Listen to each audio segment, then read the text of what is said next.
إن الحمد لله نحمده ونستعينه ونستغفره ونعوذ بالله من شرور أنفسنا ومن سيئات أعمالنا من يهده الله فلا مضل له ومن يضلل فلا هادي له وأشهد أن لا إله إلا الله وحده لا شريك له وأشهد أن محمدا عبده ورسوله يا أيها الذين آمنوا اتقوا الله حق تقاته ولا تموتن إلا وأنتم مسلمون يا أيها الناس اتقوا ربكم الذي خلقكم من نفس واحدة وخلق منها زوجها وبث منهما رجالا كثيرا ونساء واتقوا الله الذي تساءلون به والأرحام إن الله كان عليكم رقيبا يا أيها الذين آمنوا اتقوا الله وقولوا قولا سديدا يصلح لكم أعمالكم ويغفر لكم ذنوبكم ومن يطع الله ورسوله فقد فاز فوزا عظيما أما بعد فإن خير الحديث كتاب الله وخير الهدي هدي محمد صلى الله عليه وسلم وشر الأمور محدثاتها وكل محدثة بدعة وكل بدعة ضلالة وكل ضلالة في النار فأعوذ بالله السميع العليم من الشيطان الرجيم بسم الله الرحمن الرحيم إن الذين جاءوا بالإفك عصبة منكم لا تحسبوه شرا لكم بل هو خير لكم وقال رسول الله صلى الله عليه وسلم اجتنبوا السبع الموبقات قالوا وما هن يا رسول الله قال الشرك بالله والسحر وقتل النفس التي حرم الله إلا بالحق وأكل الربا وأكل مال اليتيم والتولي يوم الزحف وقذف المحسنات المؤمنات الغافلات رواه الإمام بخاری ومسلم في صحيحهما.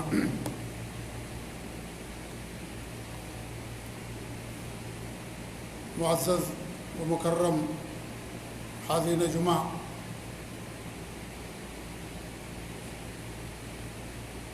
عائشہ رضی اللہ تعالی عنہ نبی اکرم صلی اللہ علیہ وسلم کی چہیتی بیوی، اس امت کی فقیہہ اور آپ صلی اللہ علیہ وسلم کی اور ہماری اور پوری دنیا کے مسلمانوں کی ام المؤمنین عائشہ رضی اللہ تعالی عنہ ابو بکر صدیق رضی اللہ تعالی عنہ کی دختر نیک اختر تھی. یہ واحد آپ صلی اللہ علیہ وسلم کی بیویوں میں سے تھی جو باکرہ تھیں، غیر شادی شدہ تھیں. ہمارے نبی صلی اللہ علیہ وسلم ان سے نکاح کیا. اللہ کے رسول صلی اللہ علیہ وسلم کی اور بھی بیویاں تھیں. جب آپ جنگ پر جاتے تھے تو ان کے درمیان قرآن دازی کرتے تھے. ایک جنگ ہے جس کا نام ہے بر المستلق یا غزوہ مریسی. یہ سن 5 ہجری کے اندر اور بعض مورخین کے قول کے مطابق سن 6 ہجری کے اندر جنگ پیش آئی. اس جنگ میں آپ کے ساتھ عائشہ رضی اللہ تعالیٰ عنہ تھی. جنگ سے واپسی پر عائشہ رضی اللہ تعالیٰ عنہ کے تعلق سے جو منافقوں کا سردار تھا عبداللہ بن ابی بن سلول، اس نے ان پر الزام تراشی کی. ایک صحابی کے ساتھ جو عمر میں بوڑھے تھے جن کا نام تھا صفوان بن معطل السلمی رضی اللہ تعالیٰ عنہ، اور بدفعلی کا ان پر الزام لگایا عائشہ رضی اللہ تعالیٰ عنہ پر.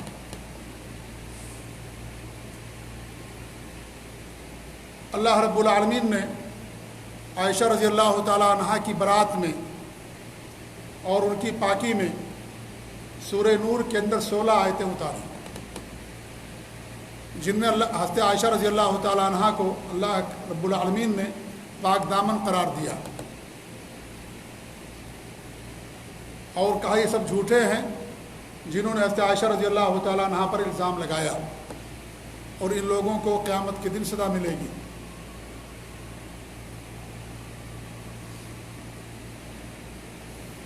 یہ واقعہ پیش آیا اللہ کے رسول صلی اللہ علیہ وسلم کی زندگی میں. اللہ رب العالمین نے آسمان سے عائشہ رضی اللہ تعالیٰ عنہ کی برات کی. لیکن آج بھی روافض اور شیعہ عائشہ رضی اللہ تعالیٰ عنہ کے تعلق سے عقیدہ رکھتے ہیں کہ انہوں نے زنا کیا تھا. انہوں نے زنا کیا تھا، یہ آج بھی ان کا عقیدہ ہے. جبکہ اللہ رب العالمین نے قرآن کریم ان کی برات نازل فرمائی. یہ جو واقعہ پیش آیا جسے میں نے بڑے اختصار کے ساتھ آپ لوگوں کے سامنے پیش کیا، اس واقعے کے اندر عائشہ رضی اللہ تعالیٰ عنہ کی بڑی خصوصیات بیان کی گئی ہیں جس سے ان کا مقام و مرتبہ واضح ہوتا ہے۔ آج کے درس میں یہ خطبہ جمعہ کے اندر میں اسی پر آپ کے سامنے گفتگو کروں گا کہ اس واقعے کے اندر حضرت عائشہ رضی اللہ تعالیٰ عنہ کے لیے کیا خصوصیات ہیں۔ امام قرطبی رحمۃ اللہ علیہ بہت بڑے امام محدث اور فقیہ اور مجتہد گزرے ہیں۔ وہ فرماتے ہیں کہ حضرت یوسف علیہ السلام پر جب الزام تراشی کی گئی تو اللہ رب العالمین نے ایک بچے کے ذریعے سے ان کی پاک دامنی کو ظاہر فرمایا۔ حضرت مریم پر جب لوگوں نے الزام لگایا تو اللہ رب العالمین ان کے بیٹے عیسیٰ علیہ السلام کو قوت گویا عطا فرمائی اور انہوں نے بیان کیا کہ میں اللہ تعالیٰ کا بندہ ہوں، اور اس طریقے سے برات ایک بچے کے ذریعے سے ان کی فرمائی۔ لیکن جب عائشہ رضی اللہ تعالیٰ عنہ پر منافقوں نے الزام تراشی کی تو اس وقت چھوٹے بچے بھی موجود تھے، خود اللہ کے رسول صلی اللہ علیہ وسلم جو سب کے سردار ہیں، سب سے افضل ہیں، سب کے امام ہیں، سب کے پیشوا ہیں، سب کے رہبر ہیں، وہ بھی موجود تھے۔ لیکن اللہ رب العالمین نے نہ کسی بچے کے ذریعے سے ان کی برات ظاہر فرمائی اور نہ ہی اپنے نبی صلی اللہ علیہ وسلم کی زبان مبارک سے، حالانکہ وہ بھی وہی تھی۔ اللہ رب العالمین نے آسمان سے عرش سے قرآن کریم کے اندر ان کی برات نازل فرمائی۔ قیامت تک ان آیتوں کی تلاوت کی جائے گی، مسلمان انہیں پڑھیں گے اور حضرت عائشہ رضی اللہ تعالیٰ عنہ کی برات پر یقین رکھیں گے۔ یہ حضرت عائشہ کی بہت بڑی خصوصیت ہے کہ اللہ رب العالمین نے ان کی شان میں اور ان کی برات میں 16 آیتیں قرآن مجید کے اندر اتاری ہیں، سورہ نور کے اندر۔ امام ابن کثیر رحمۃ اللہ فرماتے ہیں ومن خصائصها، عائشہ رضی اللہ تعالیٰ عنہ کی خصوصیات میں سے یہ ہے کہ ان اللہ براءها مما رماه به اهل الافک، کہ اللہ رب العالمین نے ان کی برات فرمائی جو اہل افک نے، جھوٹے لوگوں نے جو ان کے تعلق سے گڑھا تھا۔ وانزل فی عذرها وبراءتها وحیا یتلی فی محارب المسلمین وصلواتهم الی یوم القیامہ، اللہ رب العالمین نے ان کی برات اور ان کے عذر میں وہی نازل فرمائی قرآن کے اندر جس کی تلاوت مسلمان محراب کے اندر اور اپنی نمازوں میں قیامت تک کرتے رہیں گے۔ یہ حضرت عائشہ رضی اللہ تعالیٰ عنہ کی بہت بڑی خصوصیت ہے کہ اللہ رب العالمین نے ان کی برات کے لیے جب منافقوں نے ان پر الزام تراشی کی اور اس طریقے سے آپ کو داغدار کیا اور آپ کو تکلیف پہنچانے کی کوشش کی، کیونکہ الزام انہیں پر لگایا جاتا ہے جو سب سے زیادہ چہیتا ہوتا ہے، سب سے زیادہ ان کی نظر میں محبوب ہوتا ہے۔ سب سے چہیتی بیوی تھی حضرت عائشہ رضی اللہ تعالیٰ عنہ آپ کی۔ ان کی فضائل کیا ہے، مناقب ہے کہ ایک الگ مسئلہ ہے، انشاءاللہ اگلے خطبے کے اندر ہم بیان کریں گے ان کے مناقب اور فضائل کو۔ لیکن آج بھی یہ روافض اور شیعہ جو قرآن کے دشمن ہیں، مسلمانوں کے دشمن ہیں، اللہ اور رسول کے دشمن ہیں، صحابہ کے دشمن ہیں، آج بھی ان کا عقیدہ اور منہج ہے کہ حضرت عائشہ رضی اللہ عنہ زنا کی تھی، نعوذ باللہ من ذالک۔ پوری دنیا کے مسلمانوں کی ماں کے بارے میں ان کا عقیدہ ہے۔ آج اگر ہماری ماں کے بارے میں کوئی عقیدہ رکھے تو ہم غصے سے پاگل ہو جائیں گے، پاگل ہو جائے گا انسان اگر اس کی ماں کے تعلق سے کسی کا یہ عقیدہ ہو، یا اس کی بیوی اور اس کی بہن کے تعلق سے عقیدہ ہو، یا اس کے خاندان کے کسی رشتہ دار کے تعلق سے اس کا عقیدہ اور اس کے اس طرح کی بات کہے۔ یہ پوری دنیا میں کروڑ مسلمان جیتے ہیں، ان تمام مسلمانوں کی ماں ہمارے نبی کی چہیتی بیوی حضرت عائشہ رضی اللہ تعالیٰ، ان پر آج بھی ان کا عقیدہ، ان کی کتابوں کے اندر ساری باتیں موجود ہیں۔ ان پر الزام تراشی کرتے ہیں۔ محرم کا مہینہ آتا ہے جہاں صحابہ کرام گالیاں دیتے ہیں، وہیں حضرت عائشہ کو بھی گالیاں دیتے ہیں۔ ان کا عقیدہ یہاں تک ہے کہ جب مکہ اور مدینے پر ان کا کنٹرول ملے گا تو عائشہ کو نکال کر کے بقیع کے سے قبرستان سے باقاعدہ ان کو رجم کریں گے، کیونکہ ان کے اوپر حد نافذ نہیں کی گئی۔ یہ کوئی الزام نہیں ان کے اوپر، ان کی کتابوں کے اندر ساری باتیں لکھی ہیں۔ ان کے مولوی اور ان کے جو لوگ ہیں وہ ساری باتیں بیان کرتے ہیں، ان کتابوں کے اندر ساری باتیں درج ہیں۔ کس قدر برا عقیدہ میرے بھائیوں ام المومنین کے تعلق سے یہ لوگ عقیدہ رکھتے ہیں، جن کی اتنی بڑی خصوصیت کہ اللہ رب العالمین کے تعلق سے قرآن مجید کے اندر 16 آیتیں اتاری، 16 آیتیں ان کے لیے جنت کا وعدہ کیا۔ یہ تو صحابیہ ہی ہیں، نبی کی بیوی، نبی کے ان کے گود میں ہمارے نبی کی وفات ہوئی، ان کے گھر کے اندر ان کی وفات ہوئی، یہ فخر کیا کرتی تھیں عائشہ رضی اللہ تعالیٰ عنہا، اور اس کے باوجود بھی ان کے تعلق سے عقیدہ یہ آج کے روافض رکھتے ہیں۔ عائشہ رضی اللہ تعالیٰ عنہ کی جب وفات ہونے لگی تو عبداللہ بن عباس رضی اللہ تعالیٰ عنہ کے پاس تشریف لے گئے، جو عبداللہ بن عباس کون ہیں؟ جنہیں ترجمان قرآن کہا جاتا ہے، حبر امت کہا جاتا ہے، مفسر قرآن کہا جاتا ہے۔ ہمارے بھی ان کے لیے دعا کی تھی کہ اللہ تعالیٰ ان کو قرآن کی تفسیر کا علم عطا فرما۔ جب ان کے پاس تشریف لے گئے تو ان کے فضائل کو بیان کیا، ان کی خوبیوں کو بیان کیا۔ انہیں میں سے ایک بات یہ بھی بیان کی کہ تم ایسی خاتون ہو کہ تمہاری برات میں اللہ رب العالمین نے عرش سے قرآن کریم کے اندر سورت اتاری ہے، آیتیں اتاری، یہ تمہارے لیے منقبت ہے، تمہارے لیے فضیلت ہے، یہ تمہارے لیے برات ہے کہ اللہ نے تمہاری برات کی ہے، اور تمہاری پاکیزگی کو، پاک دامنی کو اللہ رب العالمین نے بیان کیا۔ یہ صحیح بخاری کے اندر امام بخاری نے اس واقعے کو بیان کیا۔ نمبر 2 ان کی خصوصیت یہ ہے کہ اہل سنت والجماعت مسلمانوں کا، سلف صالحین کے عقیدہ اور منہج پر چلنے والے تمام مسلمانوں کا یہ عقیدہ ہے کہ جو عائشہ رضی اللہ تعالیٰ کی برات کا انکار کرے وہ کافر ہے، وہ اللہ کو جھٹلانے والا ہے، اور جو اللہ کو جھٹلائے وہ کافر ہے، وہ قرآن کا جھٹلانے والا، اللہ رب العالمین کو جھٹلانے والا، کیونکہ اللہ رب العالمین کی برات اور پاک دامنی قرآن کریم کے اندر نازل فرمائی۔ قرآن کریم کا ایک ایک حرف سچا ہے، ایک ایک حرف سچا ہے قرآن کریم کا۔ اگر قرآن کریم کی تکذیب کوئی کرتا ہے تو مسلمان نہیں ہو سکتا ہے، تو گویا کہ قرآن کریم کو جھٹلا رہا ہے۔ اللہ قرآن کریم کہتا ہے عائشہ پاک دامن ہے، اور وہ کہتا ہے کہ نہیں پاک دامن نہیں، وہ زانیہ تھی، نعوذ باللہ من ذالک، انہوں نے زنا کیا تھا۔ قرآن کہتا ہے کہ نہیں پاک دامن کے، اللہ کہتا ہے کہ نہیں پاک دامن تھی، اور یہ کہتا ہے کہ نہیں قرآن جھوٹا، اللہ رب العالمین جھوٹا ہے، نعوذ باللہ من ذالک۔ اللہ ایسے لوگ غارت کرے، ایسا اللہ تعالیٰ ایسے لوگوں کو برباد کر دے، اللہ تعالیٰ ایسے لوگوں کے شر سے امت مسلمہ کی حفاظت فرمائے، اور امت مسلمہ کو اللہ تعالیٰ صحیح سمجھ دے کہ ان کا اصلی دشمن کون ہے، جو دوست کے بھیس میں انہیں نقصان پہنچاتے ہیں۔ تو یہ وہ لوگ ہیں، جبکہ اس پر اجماع ہے مسلمانوں کا کہ جو حضرت عائشہ کی برات کا انکار کرے وہ مسلمان نہیں ہے۔ امام مالک رحمۃ اللہ علیہ، امام ابن قدامہ، امام ابن حزم، قاضی ابو یعلا، امام ابن ابی موسیٰ، امام بدر الدین زرخشی، یہ سب کے اقوال موجود ہیں۔ امام ابن عربی، امام نووی، امام ابن القیم، امام ابن کثیر، کن کن عالم کی میں بات آپ لوگوں کے سامنے نقل کروں، انہوں نے اجماع نقل کیا ہے۔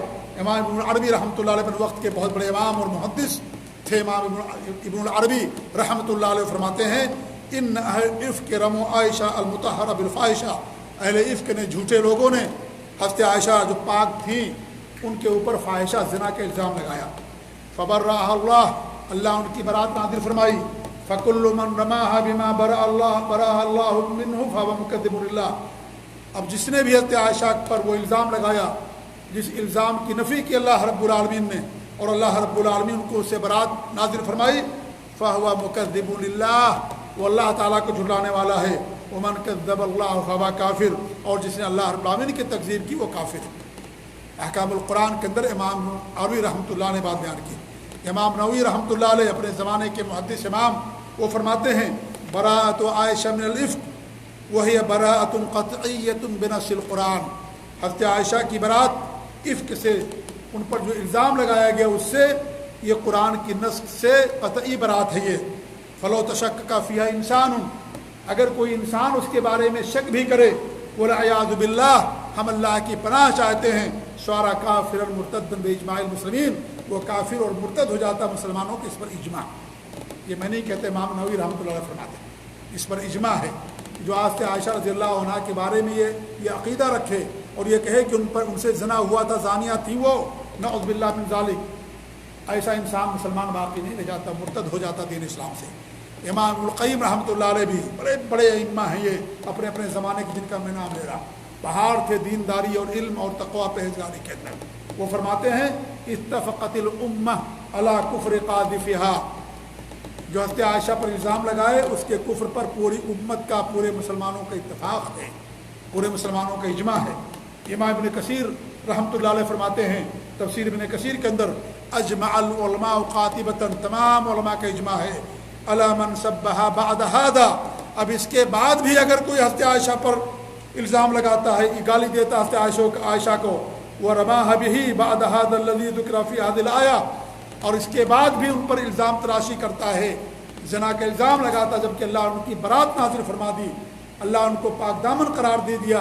اس کے بعد بھی اگر کوئی حضرت عائشہ پر الزام تراشی کرتا، حضرت عائشہ کو گالی دیتا ہے، فَإِنَّهُ کافر، وہ کافر ہے، لِأَنَّهُ مُعَانِدٌ لِلْقُرْآنِ، کیونکہ وہ قرآن کا دشمن ہے، قرآن کا معاند ہے، قرآن کی تکذیب کرنے والا، قرآن کو جھٹلانے والا ہے.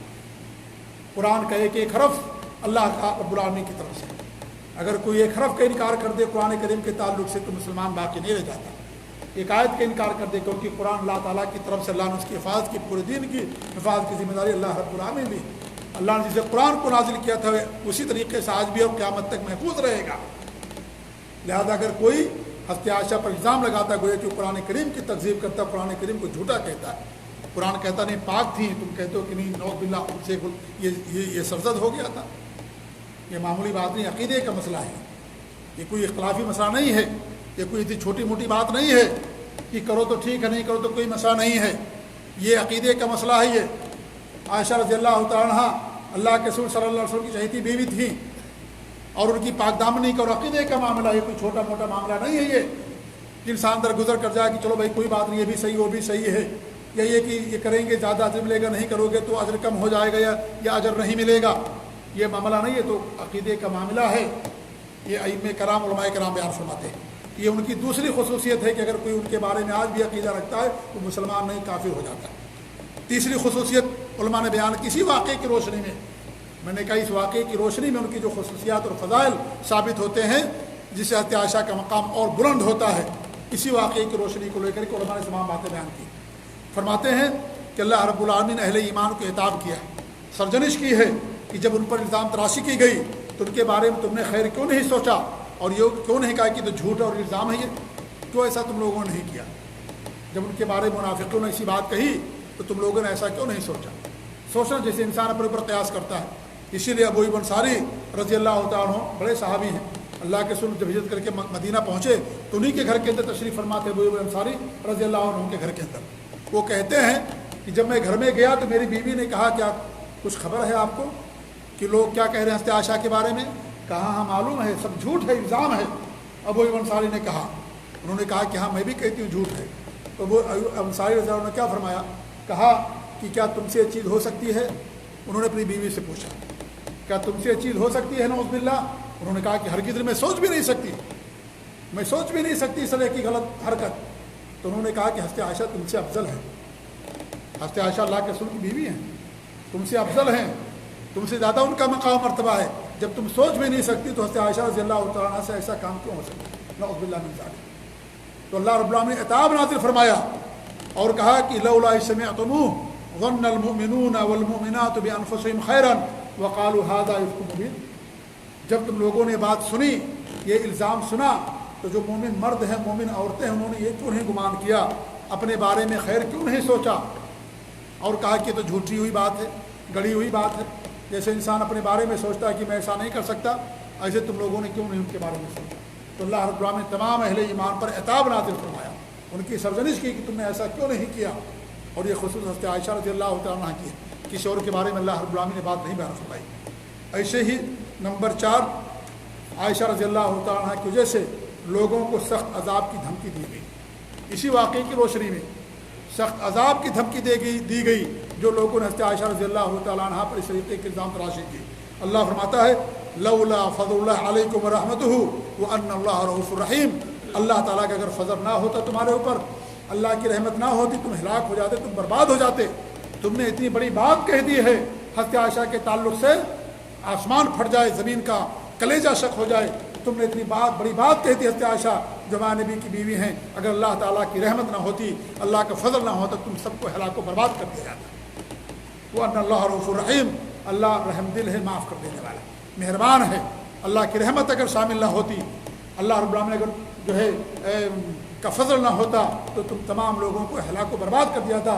تم نے اتنی بڑی بات اپنے منہ سے کہہ دی عائشہ رضی اللہ تعالیٰ عنہ کے تعلق سے. امام طبری فرماتے ہیں اس آیت کا مطلب یہ ہے کہ اللہ ہلکتم فیما افضتم وعاجلتکم من اللہ العقوبہ. تفسیر طبری کے اندر بیان کرتے ہیں کہ تم ہلاک ہو جاتے تو تم نے الزام تراشی کی ہے، اللہ تم کو برباد کر دیتا، اللہ کی طرف سے تم پر جلد سزا آ جاتی، لیکن اللہ تعالیٰ کی رحمت بیچ میں حائل ہو گئی کہ تم سب لوگوں کو ہلاک و برباد نہیں کیا. کہ ان کے تعلق سے فرمایا گیا حضرت عائشہ رضی اللہ عنہ کے تعلق سے جب ان لوگوں نے اس طرح کی غلط بات ان کے تعلق سے بیان فرمائی. اس طریقے سے اور مفسرین نے بیان کیا ہے ان کی پانچویں خصوصیت. بہت ساری خصوصیات اس آیات ان آیات اور اس واقعے کی روشنی میں علماء نے بیان کیا, لیکن آخری پانچویں خصوصیت میں بیان کر کے اپنا خطبہ ختم کر دوں کہ فرماتے ہیں کہ اللہ رب العالمین نے کیا فرمایا کہ تم اسے آسان اور معمولی نہ سمجھو. تم اسے معمولی سمجھتے ہو, عائشہ کے تعلق پر تم نے اس طرح کی بات کہی ہے, اسے معمولی نہ سمجھو. اس سے حضرت عائشہ رضی اللہ عنہ کا بھی مقام واضح ہوتا ہے, ان کا مرتبہ واضح ہوتا ہے. عائشہ رضی اللہ عنہ کا یہ کہا کہ اس چیز کو تم معمولی نہ سمجھو, کیونکہ جس کا زیادہ مقام ہوتا ہے اس کے بارے میں اگر کوئی بری بات سوچتا ہے تو اور بڑا جرم ہو جاتا ہے. ایک انسان کوئی گناہ کرتا ہے, کوئی بھی گناہ کر لیتا ہے, کوئی معمولی بات نہیں ہوتی. لیکن ایک انسان جو دیندار ہے, نیک ہے, سچا ہے اور پارسا ہے, نمازوں کا پابند ہے, تمام نیکیاں کرنے والا, پہلے سب کے اندر رہنے والا, اس کے تعلق سے اگر کوئی آدمی اس طرح کی بات سوچے تو کہتے ہیں یار اتنے بڑے انسان, اتنے نیک اور پاک دامن انسان کے بارے میں تم نے ایسی بات سوچ رکھی. ایک عام انسان جو گناہ کرتا ہے, برائیاں کرتا ہے, اگر وہ اس سے ہو جائے تو انسان کہتا ہے کہ بھئی ہو گیا ہوگا اس سے. لیکن اگر کوئی دیندار اور نیک اور سچا انسان ہو, اگر اس کے بارے میں اس طرح کی بات کہی جائے, کوئی جھوٹی بات کہی جائے, تو انسان کہتا ہے تم نے ان کا مقام کا بھی خیال نہیں رکھا, تم نے ان کے مرتبے کا بھی خیال نہیں رکھا. اتنے اچھے اور پاک انسان, نیک انسان, سچے انسان, تم نے ان کے بارے میں ایسی بات کہی. تو اللہ رب العالمین نے حضرت عائشہ کے بارے میں بھی بات فرمائی. اس سے معلوم ہوتا ہے کہ عائشہ کا مقام اللہ تعالیٰ کا کتنا اونچا و مقام اور کتنا مرتبہ تھا. اللہ فرماتا ہے وَتَحْسَبُونَهُ هَيِّنًا وَهُوَ عِندَ اللَّهِ عَظِيمٌ. تم اس معاملے کو بہت معمولی سمجھتے ہو, اس واقعے کو, اس بات کو بہت چھوٹا سمجھتے ہو, جبکہ اللہ رب العالمین کے نزدیک بہت بڑی بات ہے, بہت بڑی بات ہے. تم نے چھوٹی بات نہیں کہی ہے عائشہ رضی اللہ تعالیٰ کے تعلق سے. کہ جو منافقین تھے, منافقین نے عائشہ رضی اللہ عنہ پر الزام لگایا. آج جو منافق ہوگا وہی حضرت عائشہ کے تعلق سے بات سوچے گا. سیدھی سی بات, کوئی لاگ لپیٹ والی بات نہیں, صراحت کے ساتھ واضح طور پر جو منافق ہوگا وہی سوچے گا اسی بات. جو اللہ کا دشمن ہوگا, نبی کا دشمن ہوگا, کیونکہ سارے منافقین اللہ اور اس کے رسول کے دشمن تھے, صحابہ کے دشمن تھے, الزام تراشیاں کرتے تھے صحابہ کے اوپر.